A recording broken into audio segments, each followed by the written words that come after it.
The stagecoach lurched to a stop in front of the weathered post office in Julesburg, Colorado, sending up clouds of dust that caught the late afternoon sun like gold powder. And Delilah Norton felt her heart hammer against her ribs as she clutched the broken locket in her gloved hand, wondering if the man waiting for her would notice how empty she had become. She stepped down carefully, her dark green traveling dress already coated with the fine layer of prairie dust that seemed to cover everything in this frontier town. The year was 1876, and Julesburg had seen better days since the railroad had shifted routes, but it still bustled with enough life to make Delilah feel suddenly very small and very alone. She had come all the way from Philadelphia, answering an advertisement for a mail-order bride placed by a rancher named Owen Dalton. They had exchanged 3 letters, each one more formal than the last, and now here she stood, about to meet a stranger who would become her husband. Miss Norton. A deep voice cut through her anxious thoughts. Delilah turned and found herself looking up at a man who stood well over 6 feet tall, with broad shoulders that stretched his worn cotton shirt. Owen Dalton had sun-weathered skin, dark blonde hair that curled slightly at his collar, and eyes the color of a winter sky. He held his hat in his hands, turning it nervously, and she realized with some surprise that he looked just as uncertain as she felt. "Mr. Dalton," she said, attempting a smile that felt fragile on her lips. "Owen, please," he said quickly. "No need for formalities between us." His gaze was direct but kind, taking in her travel-worn appearance without judgment. Was the journey difficult? Long, Delilah admitted, but manageable. An awkward silence stretched between them. Owen cleared his throat and reached for her trunk, which the stagecoach driver had deposited on the wooden sidewalk. "My wagon is just down the street. The ranch is about an hour's ride from town. I have a housekeeper, Mrs. Chen, who has prepared a room for you. I thought you might want some time to settle in before we make any permanent arrangements." Delilah felt a rush of gratitude. In her letters, she had not been entirely honest about her circumstances. She had written that she was seeking a fresh start, which was true, but she had not mentioned the broken engagement, the scandal that had followed, or the way her family had looked at her afterward as though she were damaged goods. She certainly had not mentioned the locket that her former fiancé had given her, the one she had smashed against the wall in a moment of rage and heartbreak, leaving it permanently fractured. "That is very kind of you," she said softly. As Owen loaded her trunk onto his wagon, Delilah took in the town around her.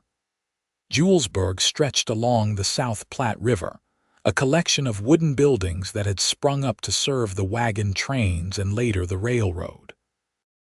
She could see a general store, a blacksmith shop, 2 saloons, and what looked like a small church at the far end of the main street. Cowboys and settlers moved about their business, and she caught several curious glances directed her way. Owen helped her up onto the wagon seat with a gentleness that surprised her. His hands were calloused and strong, the hands of a man who worked hard for his living. As he climbed up beside her and took the reins, Delilah found herself studying his profile.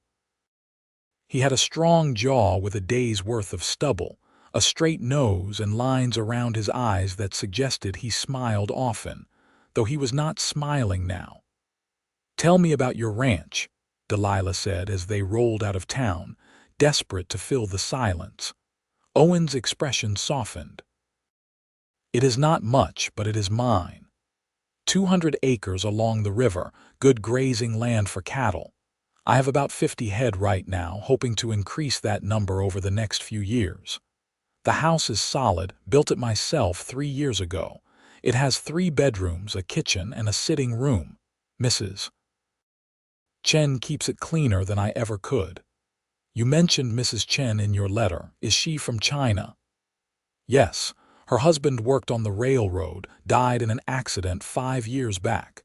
She needed work and I needed help managing the house. She is a good woman, keeps to herself mostly, but she is the finest cook in the county. Delilah nodded, filing away this information. The landscape around them was vast and open, nothing like the crowded streets of Philadelphia. Rolling grassland stretched in every direction, broken occasionally by clusters of cottonwood trees along the river. The sky seemed enormous, a blue dome overhead that made her feel both free and exposed. "What made you answer my advertisement?" Owen asked suddenly. Delilah's hand went instinctively to the locket hidden in her pocket. "I needed a new beginning," she said carefully. "My parents passed away last year, influenza. I had no siblings and staying in Philadelphia held too many painful memories." It was not entirely a lie, but it was not the whole truth either. Her parents had indeed died, but that had been 3 years ago, not one.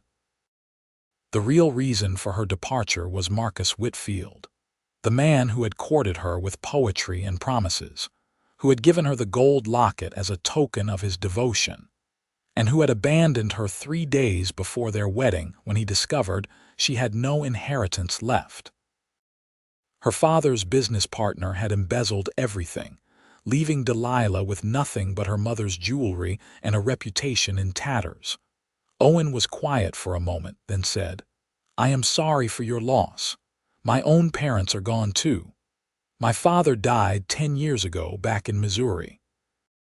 My mother followed him a year later. I came west looking for something of my own to build." "Do you have siblings?" "2 brothers, both back in Missouri. They took over my father's farm. I wanted something different." He glanced at her.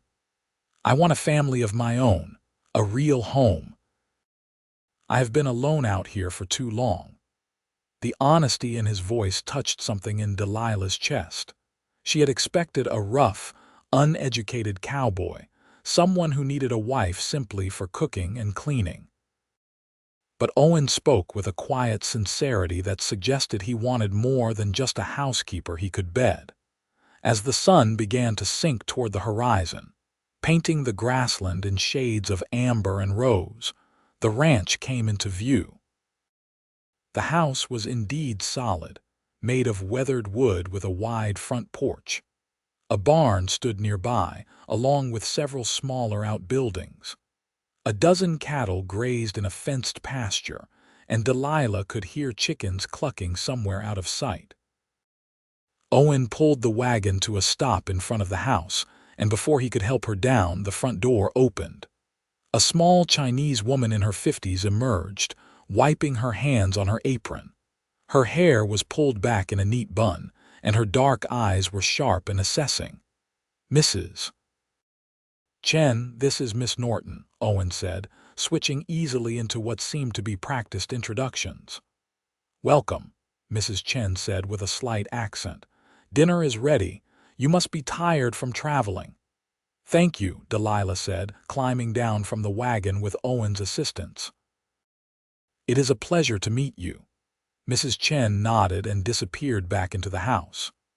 Owen carried Delilah's trunk inside, and she followed him into a home that was surprisingly tidy and comfortable. The sitting room had a stone fireplace, a well-worn sofa, and several chairs. Braided rag rugs covered the wooden floors, and oil lamps sat ready on various tables. Everything spoke of a man who had created a life for himself through hard work and careful management. "Your room is upstairs," Owen said, leading her to a steep staircase. "First door on the right." The bedroom was simple but clean, with an iron frame bed covered in a handmade quilt, a dresser, a washstand, and a window that looked out over the prairie. Owen set her trunk at the foot of the bed and stood awkwardly in the doorway. "Take your time settling in," he said. "Dinner will be ready in about half an hour. I will be in the barn seeing to the horses if you need anything."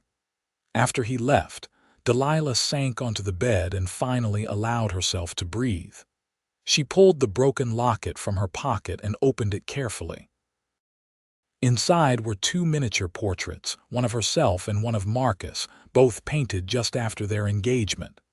The locket's hinge was cracked, and it no longer closed properly, a perfect symbol of her shattered dreams. A knock at the door startled her. Mrs. Chen entered with a pitcher of fresh water and clean towels. The older woman's eyes immediately went to the locket in Delilah's hands.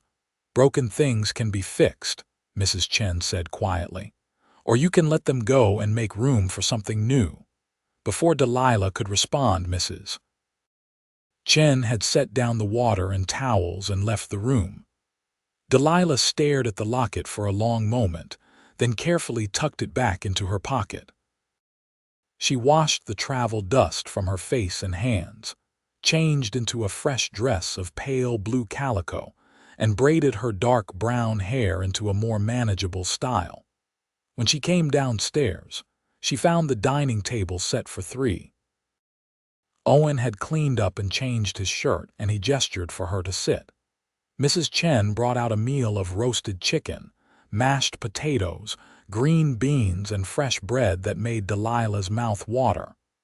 After weeks of questionable food at various stage stops, this was a feast. "Mrs. Chen, this looks wonderful," Delilah said sincerely. The older woman allowed herself a small smile before retreating to the kitchen. Owen said grace, a simple prayer of thanks that reminded Delilah of her own childhood. As they ate, the conversation was stilted at first, both of them clearly uncertain how to navigate this strange situation. But gradually, as the good food and the warm atmosphere worked their magic, they began to relax. "How many cattle did you say you have?" Delilah asked. 50 head now. "I am hoping to drive them to market in Cheyenne this fall, use the profit to expand. It is hard work doing it mostly alone. I have a ranch hand, Tommy, who comes in during the day, but he has his own place to tend to. What can I do to help?" The question came out before Delilah could stop it, but she realized she meant it. She had not come all this way to be idle. Owen looked surprised. "You do not have to work, Delilah. That was not the agreement." "I know, but I want to be useful. I may have grown up in a city, but I am not afraid of hard work. My mother taught me to keep a household, and before my father died, I helped with his bookkeeping." Something shifted in Owen's expression, a spark of interest. "Actually, my bookkeeping is a mess. I am better with cattle than numbers. If you have a head for figures, that would be genuinely helpful." They continued talking, and Delilah found herself sharing more than she had intended.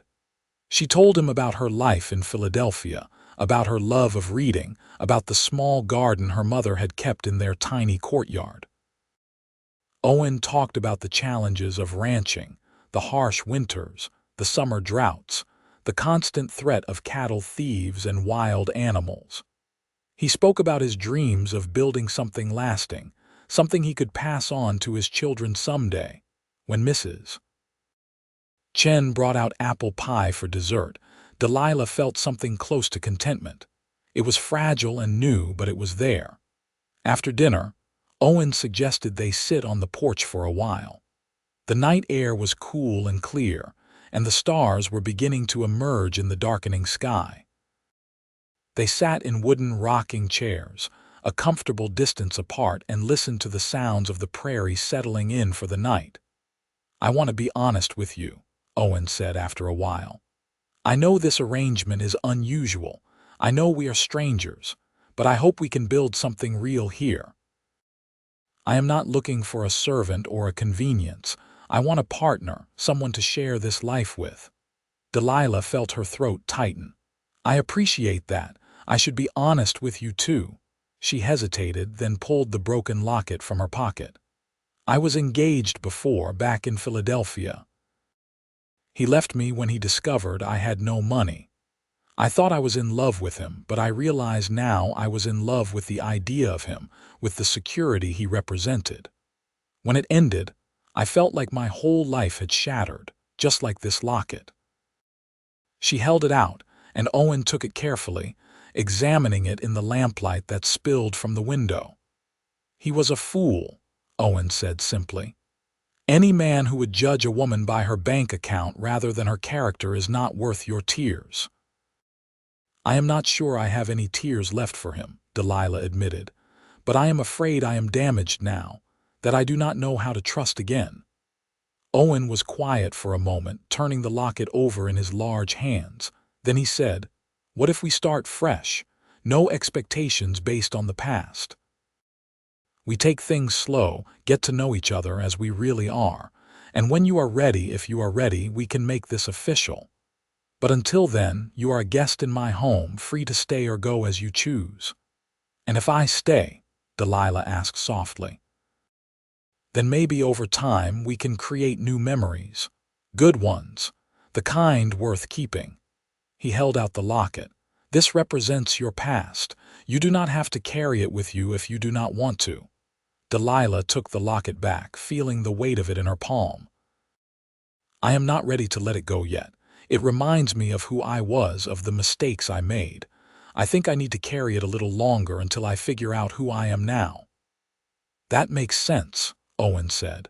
"But when you are ready, I would be honored to be part of your new memories. The good kind. The kind that do not need to be locked away because they are too precious to forget." Something inside Delilah's chest loosened. For the first time since Marcus had left her, she felt like she could breathe fully.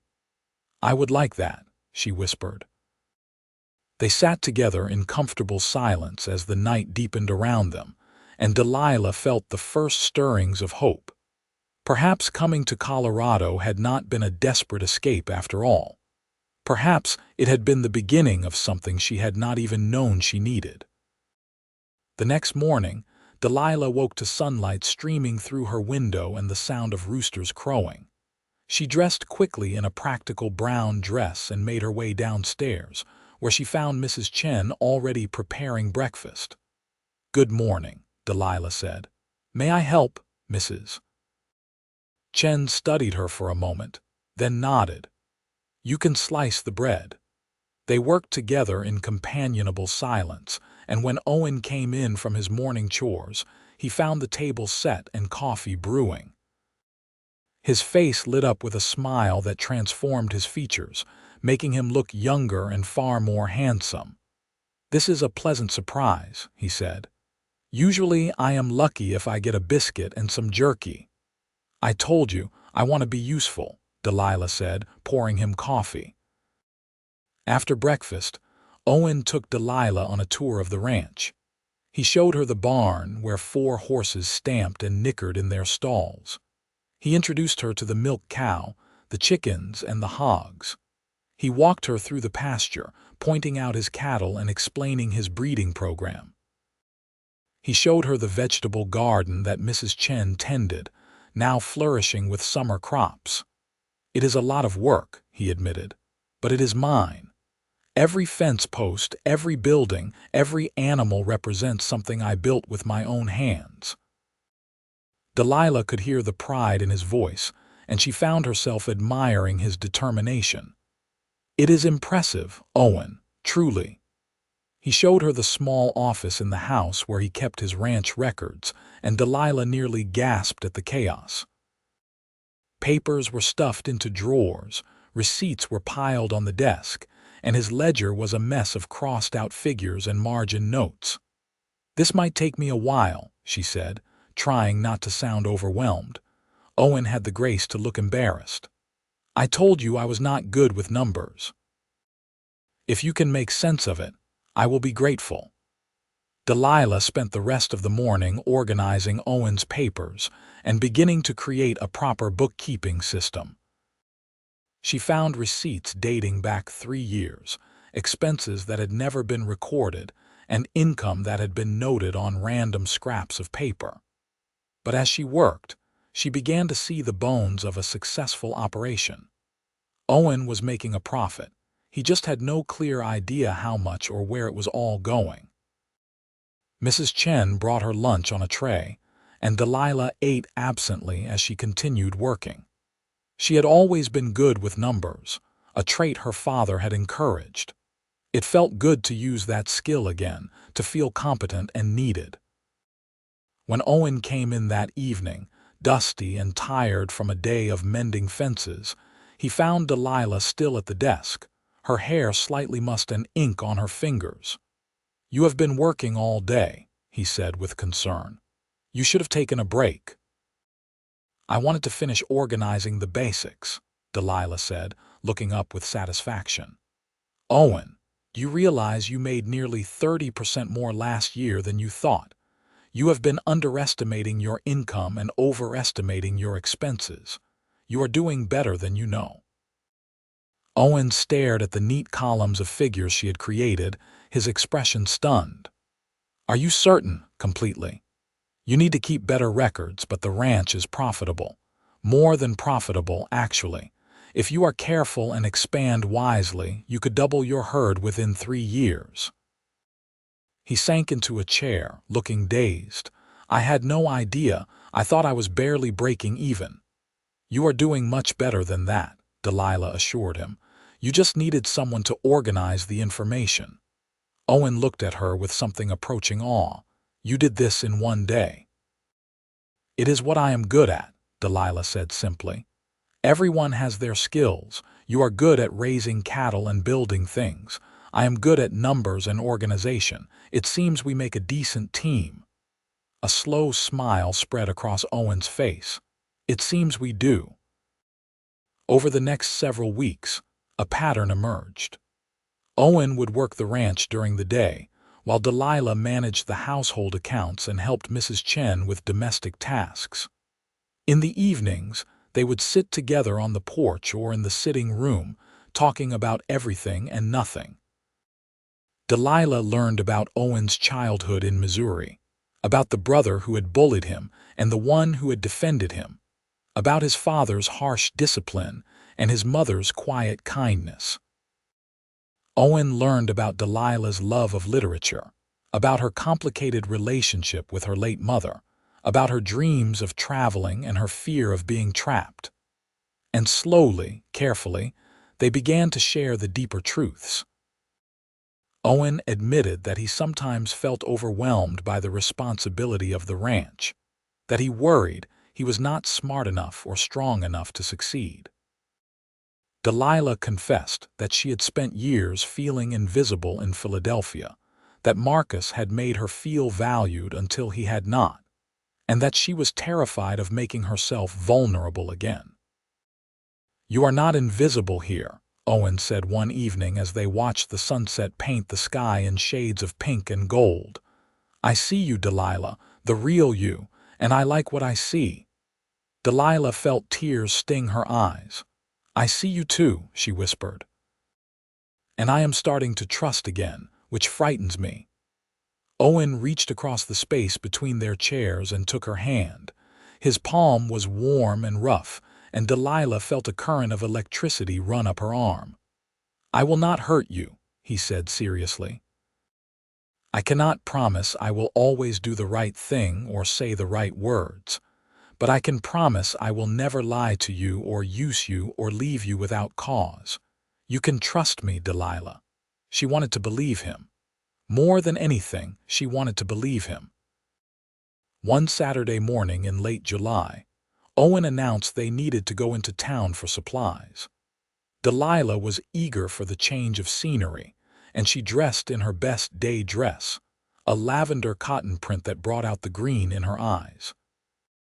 Owen drove the wagon, and they talked easily during the hour-long journey, their conversation punctuated by laughter. Julesburg was busier than it had been when Delilah first arrived. Cowboys filled the saloons, ranchers loaded supplies into their wagons, and women gathered in small groups to exchange news and gossip. As Owen helped Delilah down from the wagon, she noticed several women staring at her with undisguised curiosity. "Should we get the supplies first or visit the post office?" Owen asked. "Post office, I think," Delilah said. "I am hoping to hear from my friend Margaret. She promised to write." At the post office, they found a letter waiting for Owen from one of his brothers, and to Delilah's delight, a thick envelope from Margaret. But as they turned to leave, a woman blocked their path. She was beautiful in a hard, brittle way, with blonde hair piled high on her head and a dress that was far too fancy for a frontier town. Her blue eyes were cold as they raked over Delilah. "Owen," the woman said, her voice dripping with false sweetness, "I heard you had imported a bride." "How efficient of you." Owen's jaw tightened. "Catherine, I heard you were back in town." "Just visiting my dear father," Catherine said. "Though I must say I am surprised to see you have married. I thought you preferred a bachelor's life." "We are not married yet," Owen said stiffly. "Delilah, this is Catherine Winters. Her father owns the bank. Catherine, this is Miss Delilah Norton." Catherine's smile sharpened. "Not married? How very scandalous, having a woman living in your house unchaperoned." "Mrs. Chen is there," Owen said, his voice tight. "A Chinese housekeeper hardly counts as a proper chaperone in society's eyes," Catherine said. "You always were careless about appearances, Owen. I remember that well." Delilah felt a surge of anger on Owen's behalf. "It is nice to meet you, Miss Winters," she said coolly. "But we have shopping to do. Good day." She took Owen's arm and steered him past Catherine, whose mouth had fallen open in surprise at the dismissal. Once they were out of earshot, Owen let out a long breath. "I apologize for that," he said. "Catherine and I have history." "I gathered," Delilah said. "Do you want to tell me about it?" They walked toward the general store, and Owen said, "Catherine and I courted briefly, about 5 years ago. She was interested in the ranch, in the idea of being a rancher's wife. But when her father offered to send her to finishing school in Boston, she left without a second thought. She married some banker's son back east, but I heard it did not last. She is divorced now, which is probably why she is back visiting her father." "She still has feelings for you," Delilah observed. Owen stopped walking and turned to face her. "I do not have feelings for her. I thought I did once, but I realized she was more interested in what I could provide than in me as a person. The ranch was struggling then, and she saw it as a project, something to fix and show off. When something more exciting came along, she took it." "That must have hurt," Delilah said softly. "It did at the time, but now I see it as a blessing. Catherine would never have been happy here, and I would never have been happy with someone who saw me as a means to an end." He took Delilah's hand. "You are nothing like her. You care about the work, about building something real. You see the value in what we are creating." Delilah felt warmth spread through her chest. "I do see it. And I see you, Owen, not the ranch, not what you can provide. I see the man who treats his housekeeper with respect, who works from dawn to dusk, who wants to build a family and a legacy. That is what matters to me." Owen's eyes softened. "You are remarkable, Delilah Norton." Before she could respond, a voice called out, "Owen Dalton, is that you?" A young man approached, grinning widely. He was shorter than Owen, with red hair and freckles, and he moved with the easy confidence of someone who knew he was well liked. "Tommy," Owen said, smiling. "I was hoping to run into you. Delilah, this is Tommy Fletcher, my ranch hand. Tommy, this is Miss Delilah Norton." Tommy swept off his hat and gave an exaggerated bow. "A pleasure, miss. So you are the brave woman who agreed to take on this stubborn cowboy." Delilah laughed. "I suppose I am. Owen speaks highly of you." "That is because I do all the hard work," Tommy said with a wink. "Speaking of which, boss, those fences on the north pasture need mending something fierce. I was planning to tackle them next week if you want to help." "Absolutely," Owen said. "Come by Monday morning and we will make a plan." They chatted for a few more minutes, then continued to the general store. Owen introduced Delilah to the proprietor, Mr. Henderson, a jovial man in his 60s who clearly knew everyone in town. As they selected supplies, flour and sugar and coffee and fabric, Delilah felt several curious glances from other shoppers. She realized that, as Owen's intended bride, she was an object of intense local interest. On the way home, Owen was quiet. Finally, Delilah said, "Are you worried about what Catherine said, about propriety?" Owen sighed. "A little. I do not want your reputation damaged. Maybe we should set a wedding date, make things official." Delilah's heart skipped. "Do you want to marry me, Owen, truly? Or are you just trying to protect my reputation?" He pulled the wagon to a stop and turned to face her fully. "I want to marry you, Delilah. I have wanted to since about the third day you were here, when I came in from the barn and found you singing while you worked on my accounts. But I did not want to rush you. I wanted to give you time to be certain." "And what if I am not certain yet?" Delilah asked quietly.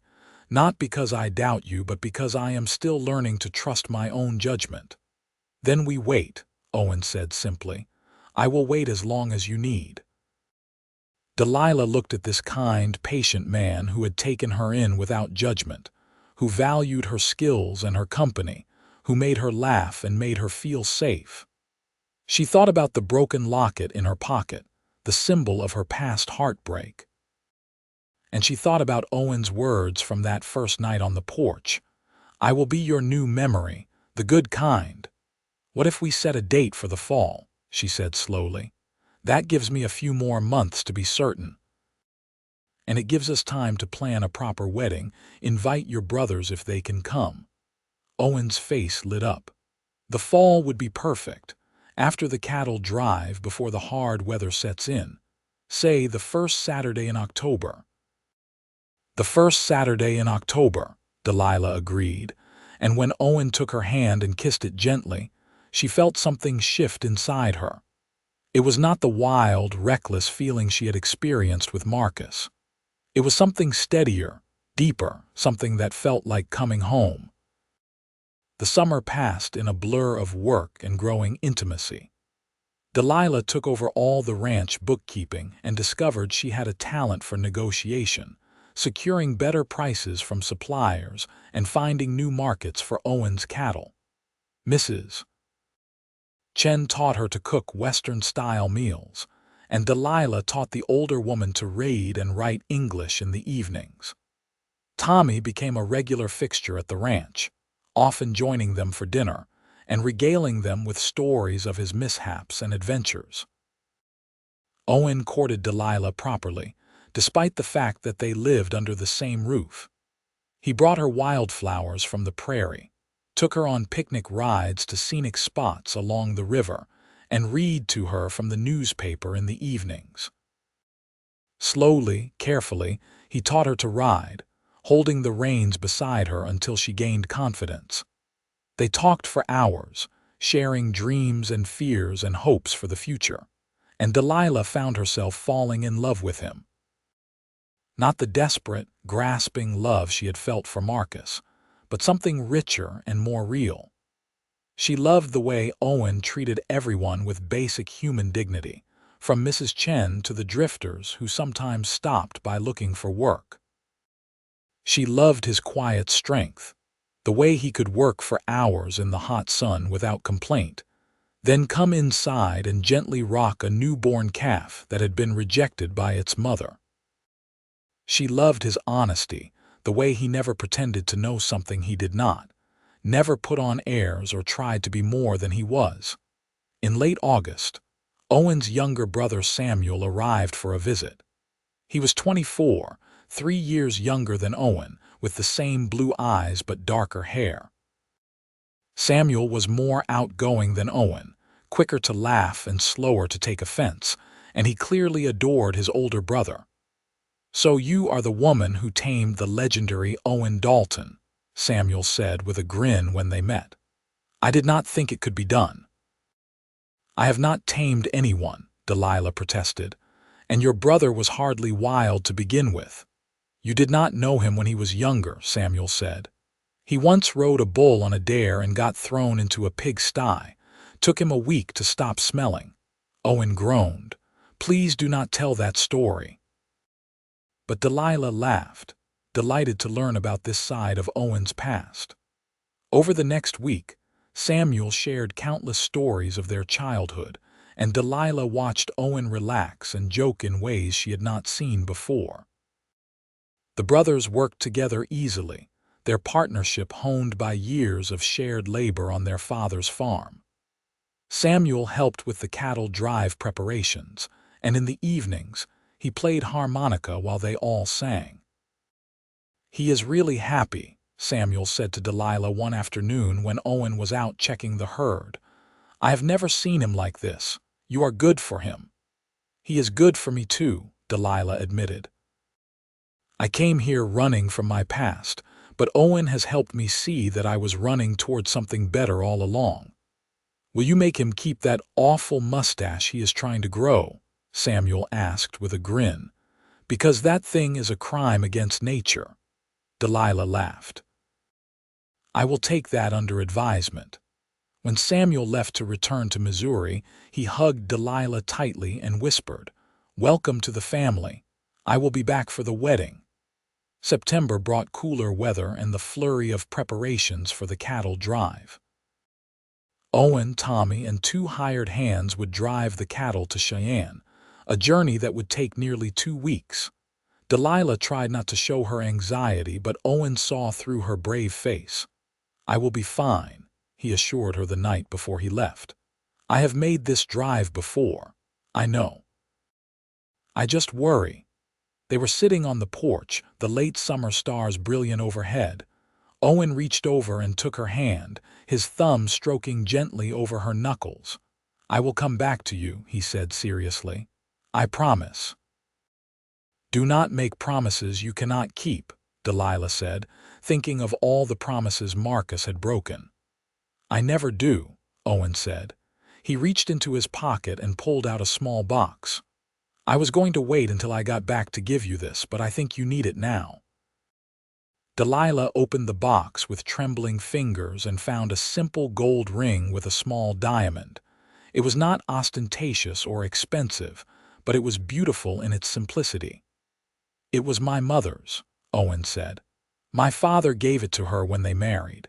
Samuel brought it when he visited. I want you to wear it while I am gone, so you remember that you are mine and I am yours, so you remember that I am coming back."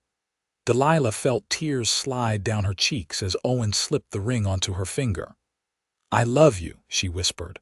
"I did not plan to, I was not even sure I could, but I do." Owen cupped her face in his hands. "I love you too. From that first day when you stepped off the stagecoach looking terrified and brave, I have been falling for you. May I kiss you?" "Yes," Delilah breathed. His lips were gentle on hers, tender and questioning. Delilah leaned into the kiss, her hands coming up to rest on his chest where she could feel his heart hammering. The kiss deepened, becoming something more certain, a promise and a claim all at once. When they finally pulled apart, both were breathing hard. "When I get back," Owen said, his voice rough, "let us move the wedding up. I do not want to wait until October. I want you as my wife as soon as possible." "Yes," Delilah agreed. "Yes, when you get back." Owen left at dawn the next morning, and the ranch felt empty without him. Delilah threw herself into work, organizing the household, helping Mrs. Chen preserve vegetables for winter, and updating all the ranch records. But at night, alone in her room, she would take out the broken locket and compare it to the ring on her finger. One represented her past, broken and painful. The other represented her future, whole and full of promise. On the 8th day of Owen's absence, Catherine Winters appeared at the ranch. Delilah was in the garden with Mrs. Chen when they heard a horse approaching.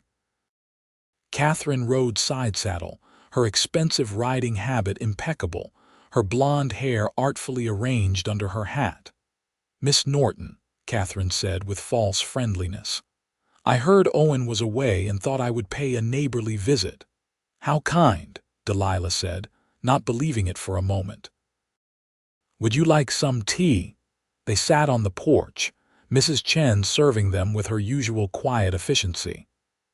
Catherine made small talk about the weather and the town gossip before finally showing her true purpose. "I could not help but notice you are wearing a ring," Catherine said, her eyes on Delilah's hand. "Has Owen actually proposed, or are you jumping to conclusions?" "Owen proposed before he left," Delilah said calmly. "We are moving the wedding up to when he returns." Catherine's smile hardened. "How romantic. I wonder if he told you about his financial troubles." "What troubles?" Delilah asked, though her bookkeeping had shown her that Owen's finances were actually quite healthy. "Oh, he hides it well," Catherine said, leaning in conspiratorially. "But my father at the bank says Owen is overextended. He owes money on the ranch, on his cattle, on everything. He is one bad season away from losing it all." Delilah knew this was a lie. She had seen every record, every receipt, every transaction. Owen owned his land free and clear, and his only debt was a small loan for cattle that would be paid off with the proceeds from this drive. "That is strange," Delilah said mildly, "because I manage Owen's books and they tell a different story." Catherine's face flushed. "You manage his books?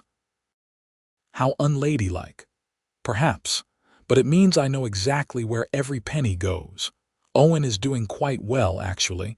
He will do even better after this cattle drive. I am sorry if your father gave you incorrect information." "My father would never lie," Catherine snapped. "Then perhaps he was thinking of a different rancher," Delilah said.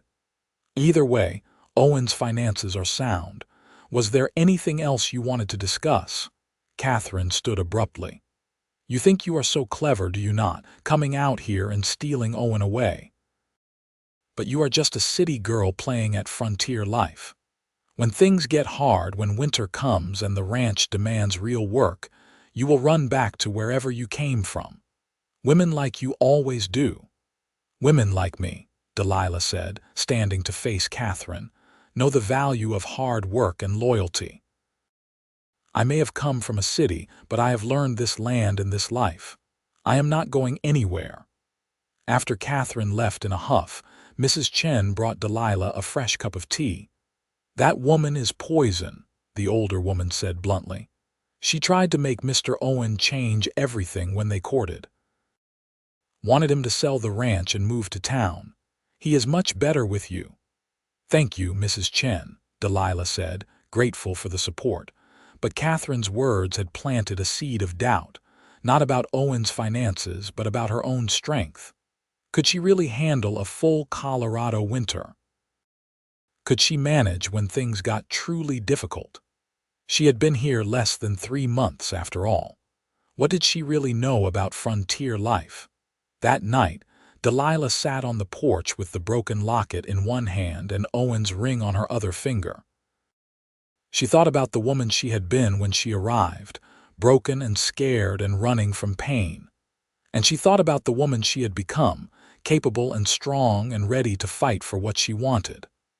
"I am not that scared girl anymore," she said aloud to the empty prairie. "And I am not going to let anyone make me doubt myself or Owen." She took the broken locket and walked down to the river. For a long moment she held it, feeling the weight of all the pain and fear it represented. Then, with a sudden decisive motion, she threw it into the water. It disappeared with a small splash, carried away by the current. "Goodbye, Marcus," she whispered.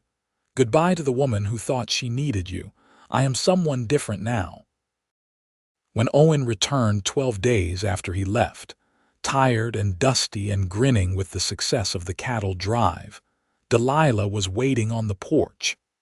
She flew down the steps and into his arms, and he caught her, swinging her around before setting her down and kissing her thoroughly. "I missed you," he said against her lips. "Every mile, every moment." "I missed you too," Delilah said, "but I have news. I want to get married this Saturday if we can arrange it." Owen pulled back to look at her. "What changed? Not that I am complaining." "I let go of the past," Delilah said simply. "I do not need time to be certain anymore. I know what I want. I want you. I want this life. I want to build our future together starting now." Owen kissed her again, deeper this time, full of joy and promise. "This Saturday it is." The next few days passed in a whirlwind.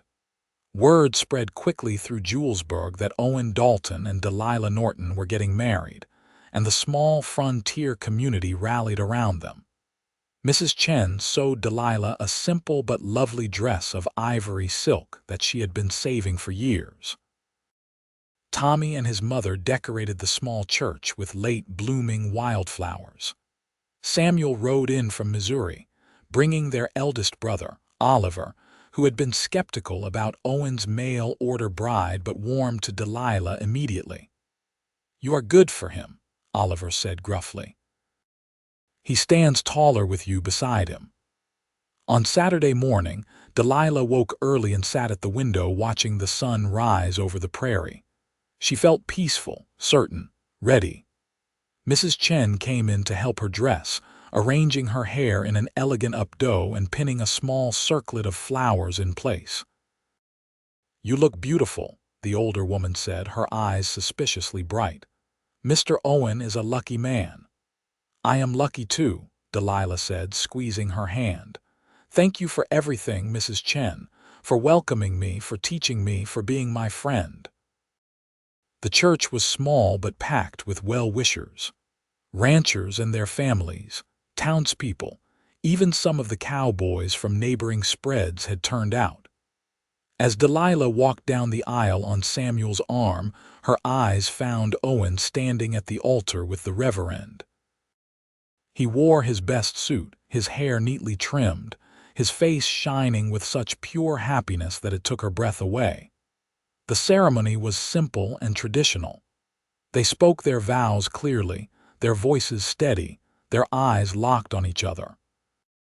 When the reverend pronounced them husband and wife, Owen kissed Delilah with such tenderness that several women in the congregation sighed audibly. The reception was held in the church social hall, with food that Mrs. Chen and several church ladies had prepared. There was dancing to the music of a local fiddler, toasts from Tommy and Samuel, and laughter that filled the small space to bursting. Catherine Winters did not attend, for which Delilah was grateful.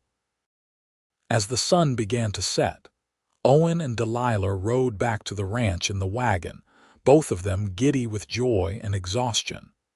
Mrs. Chen had tactfully decided to visit friends in town for the night, giving them privacy. Tommy and the ranch hands would manage the evening chores. Inside the house, Owen lit lamps while Delilah stood in the sitting room, suddenly nervous. Owen came to her and took her hands. "Are you all right?" he asked softly. "I am more than all right," Delilah said. "I am happy, truly happy. I did not think I could feel this way again." "Neither did I," Owen admitted. "But here we are." He led her upstairs to his bedroom, which was now their bedroom. Someone, probably Mrs. Chen, had filled it with wildflowers and changed the linens to fresh white sheets. Owen closed the door and turned to Delilah, suddenly looking uncertain. "I have never done this before," he admitted. "I want to make it good for you." Delilah stepped closer and began unbuttoning his shirt. "We will figure it out together," she said. "That is what marriage is it not? Learning together." They undressed each other slowly, exploring and discovering. Owen was gentle and patient, stopping often to ask if she was comfortable, if she was certain. When they finally came together, it was with tenderness and love, a physical expression of the emotional bond they had been building for months. Afterward, they lay tangled together in the lamplight, talking softly about their future. Owen traced patterns on Delilah's skin, and she ran her fingers through his hair, both of them reluctant to sleep and end this perfect day. "I want children," Owen said. "Lots of them." "Is that all right with you?" "I want that too," Delilah said. "I always imagined having a big family, 2, 3, maybe 4 children." "We could fill this house with love and laughter," Owen said dreamily. "Teach them to work hard and love the land, leave them something lasting." "We will," Delilah promised. "Together, we will build something wonderful." The first year of their marriage was not without challenges. Winter came hard and early with snowstorms that isolated them for days at a time. Delilah learned to make bread and preserve meat, to milk the cow and feed the chickens in bitter cold. She learned that frontier life meant monotonous work punctuated by moments of terror, like when Owen was kicked by a horse and came home with bruised ribs, or when they found that wolves had taken down one of their calves. But through it all, their love deepened. Owen taught Delilah to shoot a rifle and handle the reins of a team. Delilah continued to manage the ranch books and helped Owen plan for expansion. They talked through decisions together, respecting each other's opinions and working as true partners. In early spring, Delilah realized she was pregnant. She told Owen one evening after dinner, and he picked her up and spun her around despite her laughing protests. "We are going to have a baby," he kept saying, as if he could not quite believe it. "We are going to be parents." The pregnancy was difficult. Delilah suffered from sickness that lasted well beyond the first few months, and the summer heat exhausted her. But Owen was attentive and patient, taking over many of her usual tasks and fussing over her in ways that made her both grateful and exasperated. Mrs. Chen made special teas and soups to help with the sickness, and the two women became even closer as they prepared for the baby's arrival. In late October, during the first snow of the season, Delilah went into labor. The doctor from town could not make it through the storm, so Mrs. Chen and Owen delivered the baby together. It was a long, difficult labor, and there were moments when Owen was terrified they would lose Delilah. But finally, just before dawn, a baby's cry filled the house. "You have a son," Mrs. Chen said, wrapping the infant in a soft blanket. Owen held his son with shaking hands, tears streaming down his face. The baby had a shock of dark hair and lungs that clearly worked perfectly. "He is perfect," Owen whispered. "Delilah, he is perfect." Delilah, exhausted but happy, held out her arms for her son. As she cradled him, she marveled at the tiny fingers and perfect features. "What should we name him?" "What about Daniel?" Owen suggested. "After your father." "Daniel Owen Dalton," Delilah said softly. "It is perfect." Little Daniel was a healthy, hungry baby who kept them up at night but filled their days with joy. Owen was a devoted father, getting up for feedings and diaper changes without complaint. He would walk the floor with Daniel for hours when the baby was fussy, singing cowboy songs in his deep, rumbling voice. As winter settled in, and they spent long evenings by the fire, Delilah would sometimes think about the broken locket she had thrown in the river. That artifact of her past felt like it belonged to someone else now, some scared young woman who had not yet learned her own strength. She was a different person now, a wife and mother, a rancher and a partner. The memories she was making now were better than any she could have imagined back in Philadelphia. The years that followed brought both joys and sorrows. They had a second child, a daughter they named Rose, 2 years after Daniel was born. Mrs. Chen retired from active housekeeping, but remained a beloved member of their household, teaching the children Chinese songs and stories. Tommy married a girl from town and built his own small ranch nearby, remaining Owen's best friend and most trusted hand. The ranch prospered under Owen and Delilah's joint management. Owen's instincts for cattle and land combined with Delilah's business acumen made them one of the most successful ranching operations in the region. They expanded their holdings, hired more hands, and built a larger barn. They weathered droughts and harsh winters, cattle prices fluctuations and occasional threats from rustlers. When Daniel was 5 and Rose was 3, Delilah found herself pregnant again. This pregnancy was easier than her first 2. and in the summer of 1883, she gave birth to twin boys they named James and John. The house was now truly full of noise and laughter, exactly as Owen had dreamed. One evening when the twins were about 6 months old, Delilah was nursing James in the rocking chair on the porch while Owen sat beside her with John. Daniel and Rose were playing in the yard under Mrs. Chen's watchful eye, their shouts and giggles carrying on the warm summer breeze. "Do you ever think about your life in Philadelphia?" Owen asked, his voice thoughtful. Delilah considered the question. "Sometimes," she admitted, "but it feels like a story I once read about someone else. That life, that person I was, it all seems so distant now. Do you miss it?" "The city, the culture, the society. Not for a moment," Delilah said honestly. "This is my life now. You, the children, the ranch. This is everything I never knew I needed." Owen leaned over and kissed her temple. "Do you remember what I said to you that first night? When you showed me the broken locket, you said you would be my new memory," Delilah said softly. "The good kind.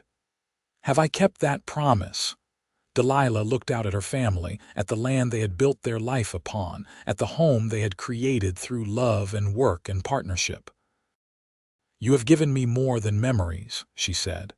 "You have given me a whole new life, a better one, the best one."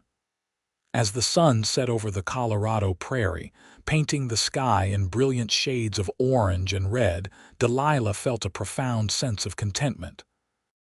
She had come to this place broken and scared, carrying the weight of her past in a shattered locket. But she had found healing in the steady love of a good man, purpose in the work of building a life, and joy in the family they had created together. The broken locket was long gone, washed away by the river's current. But the memories she had made here, the life she had built, these were treasures that would last forever. She no longer needed a locket to hold what was precious. She carried it all in her heart, where it would remain for the rest of her days. Years continued to pass in the steady rhythm of ranch life. The children grew strong and capable, learning to ride and work alongside their parents. Daniel inherited his father's way with cattle, while Rose showed a talent for bookkeeping that made her mother proud. The twins were inseparable, always getting into mischief but fiercely protective of each other and their older siblings. Mrs. Chen lived to see all 4 children grown, passing peacefully in her sleep at the age of 78. The whole family mourned her loss, and they buried her in the family plot on the ranch, marking her grave with a beautiful stone that Owen carved himself. She had been more than a housekeeper. She had been family. Tommy and his wife had children of their own, and the 2 families remained close, their children growing up together. The ranches they built stood side by side, a testament to friendship and partnership that had lasted decades. When Owen turned 50, he began teaching Daniel more about the business side of ranching, preparing him to eventually take over. Rose had married a neighboring rancher's son, a kind young man who appreciated her sharp mind and independent spirit. The twins, now strapping young men of 20, worked the ranch alongside their father and brother. One autumn evening, as Delilah and Owen sat on their porch watching the sunset, she reached over and took his hand. His hair was gray now, his face weathered by decades of sun and wind, but his eyes were as warm and kind as they had been the day she first met him. "You have any regrets?" she asked. Owen was quiet for a moment, considering. "Only that I did not find you sooner," he said finally. "Think of all the years we could have had together." "We have had plenty," Delilah said, "and we will have more. We are not done yet." "No," Owen agreed with a smile, "we are not done yet." They sat together in comfortable silence, watching the sun sink below the horizon. The ranch spread out before them, prosperous and thriving. Grandchildren's laughter carried on the evening breeze as Rose visited with her 3 little ones. Smoke rose from the bunkhouse where Daniel and his young wife lived, and from the cabin the twins shared on the far side of the property. "You know what I think about sometimes," Owen said. "That first day when you stepped off the stagecoach holding that broken locket like it was the only thing you had left in the world, you looked so lost." "I was lost," Delilah admitted, "but you found me." "We found each other," Owen corrected. "You saved me just as much as I saved you. Before you came, I had a ranch, but I did not have a home. You made this place a home. You filled it with love and laughter and life." "We did it together," Delilah said, squeezing his hand. "Everything we built together." As the stars began to emerge in the darkening sky, Delilah thought about the journey that had brought her here. The heartbreak that had driven her from Philadelphia, the fear and uncertainty of answering an advertisement for a mail-order bride, the leap of faith it had taken to trust again. Every step had led her to this moment, to this life, to this love. She thought about the broken locket, the symbol of her shattered past, resting somewhere in the silt at the bottom of the South Platte River. She had thrown it away that night when she finally accepted that she deserved better than the pain it represented, and she had been right. She had deserved better, and she had found it in Owen's steady love and their life together. "Thank you," she whispered. "For what?" Owen asked. "For everything. For taking a chance on a broken woman with a broken locket, for being patient with me, for loving me even when I could not love myself, for giving me this beautiful life." Owen turned to face her, his eyes shining with emotion. "You were never broken, Delilah." "You were wounded, yes, but broken? No. You had too much strength, too much courage, too much life in you to ever be broken. I saw that the first day I met you.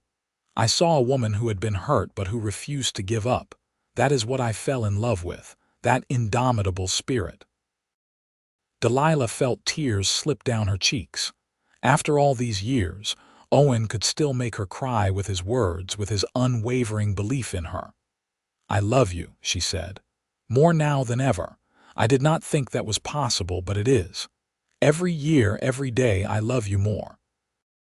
"And I love you," Owen said, leaning in to kiss her. "Until my last breath, I will love you." They sat together as the night deepened around them, two people who had found each other across distance and circumstance, who had built a life together through hard work and devotion and love. The broken locket was gone, replaced by something far more valuable. A lifetime of shared memories, of challenges overcome, of love that had only grown stronger with time. Inside the house, Delilah could hear the sounds of family gathering for dinner. Rose's children were squealing with delight over something, probably the puppies that the old ranch dog had recently whelped.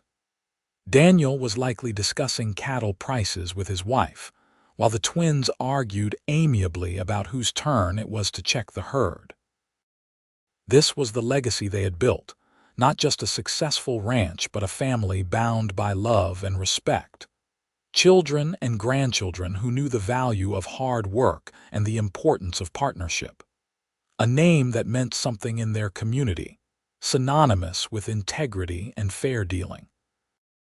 As they stood to go inside and join their family, Owen pulled Delilah close one more time. "You know what the best part of my life has been?" he asked. "Tell me," Delilah said, even though she thought she knew. "Every morning, waking up next to you. Every evening, coming home to you. Every moment in between, knowing that you are mine and I am yours. That is the best part. Not the ranch, not the success, not even the children, though I love them dearly. It is you, Delilah. It has always been you." Delilah buried her face in his chest, breathing in the familiar scent of him, feeling the steady beat of his heart. "You are my new memory," she whispered, echoing his words from so long ago. "The good kind, the best kind." They walked into the house together, ready to share a meal with the family they had created. And as Delilah looked around the crowded dining table, at the faces of her children and grandchildren, at the life she and Owen had built from nothing more than hope and determination and love. She knew that she had made the right choice all those years ago. She had stepped off a stagecoach in a strange town, clutching a broken locket and a heart full of fear. But she had found the courage to try again, to trust again, to love again. And in doing so, she had found everything she had ever wanted and so much more. The broken locket was gone, but the memories it had tried to preserve were replaced by something infinitely better. A love story written across the Colorado prairie, a partnership forged in hard work and mutual respect, a family built on the foundation of that love, and a legacy that would endure for generations. As she took her seat at the table, Owen on one side and Rose's youngest grandchild on the other, Delilah smiled. This was her happily ever after, earned through courage and faith and the willingness to risk her heart one more time. And it was more beautiful than anything she could have imagined on that dusty day in Julesburg when she had first arrived. The meal was lively, full of laughter and teasing and the comfortable rhythms of a close-knit family. When it was over and the dishes were cleared, the family gathered in the sitting room. Daniel played the guitar he had learned from Tommy, and they all sang together, old songs and new ones, their voices blending in harmony. Later, after the family had dispersed to their various homes and beds, Owen and Delilah climbed the stairs to their bedroom. It was the same room they had shared since their wedding night, though it had been refreshed and updated over the years. The bed was larger now, more comfortable for aging bodies, and the window curtains were newer, but the essence remained the same. As they prepared for bed, moving through the routines of decades of marriage, Delilah caught sight of herself in the mirror. Her hair was silver now, and her face showed the lines of 56 years of life, 30 of them spent on this ranch. But her eyes were bright, and her smile was genuine. She looked like a woman who had lived fully and loved well. Owen came up behind her, wrapping his arms around her waist and resting his chin on her shoulder. "What are you thinking?" he asked. "I am thinking about how lucky I am," Delilah said. "How grateful I am for every moment we have had together." "The luck was all mine," Owen said. "A beautiful woman answered my advertisement and turned my house into a home, my ranch into a legacy, my life into something worth living." They climbed into bed together, and Owen pulled Delilah close. She rested her head on his chest, listening to the steady rhythm of his heartbeat, the same heartbeat that had comforted her through countless nights. "Owen," she said softly. "Yes. Do you remember what you said about being my new memory?" "I remember. You were right. Every memory I have made with you is precious. Every moment has been a gift. I came here with nothing but a broken locket and a broken heart, and you helped me heal. You gave me a life beyond my wildest dreams." Owen's arms tightened around her. "And you gave me purpose. Before you, I was just a man with a ranch. Now I am a husband, a father, a grandfather. I am part of something bigger than myself. You did that, Delilah. You created this family, this legacy." "We created it together," Delilah insisted. "Everything good in my life we built together." As they drifted off to sleep, wrapped in each other's arms, Delilah felt a profound sense of peace. The journey from that frightened young woman on a stagecoach to this content matriarch had been long and sometimes difficult, but it had been worth every step. The broken locket was gone, washed away by the river, but the love it had been meant to represent had been replaced by something real and lasting. Owen had been right all those years ago. He had become her new memory, the foundation of a life filled with love and purpose and joy. And as the Colorado moon rose over the prairie, bathing the ranch in silver light, Delilah smiled in her sleep. She had found her home, her love, her purpose. She had found everything she had been searching for and more. The story that had begun with a broken locket had become a tale of healing and hope, of second chances and enduring love. It was a story written in the hard work of building a ranch, in the laughter of children and grandchildren, in the quiet moments of companionship between two people who had chosen each other and continued choosing each other every single day. It was a story with a happy ending, the kind that lasted for a lifetime and beyond. And it all began the day a mail-order bride arrived in Julesburg, Colorado, clutching a broken locket and a cowboy promised, "I will be your new memory." He had kept that promise day after day, year after year, until the broken pieces of Delilah's past were so thoroughly overshadowed by the beautiful present they had built together that they barely seemed real anymore. The locket was gone, but the love remained, strong and true and eternal. And that, Delilah thought as she slept in her husband's arms, was the very best kind of happily ever after.